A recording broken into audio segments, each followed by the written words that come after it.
Hi classmates, I'm Shane Perkis, and I'm going to be doing a tutorial and introduction for Quizlet.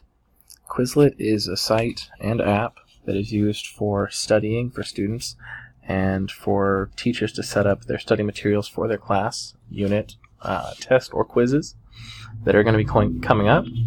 As you can see, here's their company mission, and it is a mobile app that students and teachers can use. It's a quick way for students to study on the go, and it'll link all their study data into the site for the teacher or the teacher's app. Teachers can use it for a study tool, or they can even use it for in-class sessions with Quizlet Live, where they can group up their students and have them take a quiz, which is actually competitive, and it shows up on their board however they'd like, on a projector or on the screens of their students' phones. And it also allows, when students are studying, to do different games and types of learning with Quizlet Learn, where they are able to use their flashcards in ways where they can write in their answers or match with their answers, and then do a couple different types of games to help them study.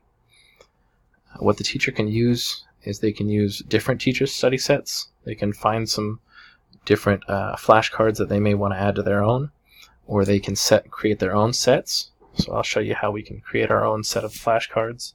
We'll start with the Persian War that I'm doing in my class currently, and we'll start with the Battle of Salamis. And we'll just enter in a quick definition that I want my students to know. This was the naval battle that effectively ended the Persian War. And that would be what you set up that first one, and you could then edit. You need at least 2 cards, as it says, to create the set, and you can continue to edit and leave it as a draft.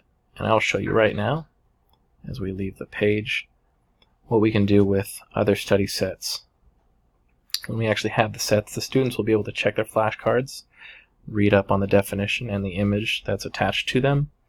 They can do Learn, where they will be able to enter in their answer for each flashcard. They'll be able to write in their answer. They can take a test. Then they can do a matching game like this.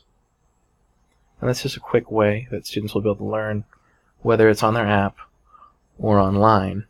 And all of this data that students basically give us, we can use as the teacher to inform our instruction on what terms students as individual groups or as a whole class are having trouble with, and what we may need to review before our tests come up. Thanks.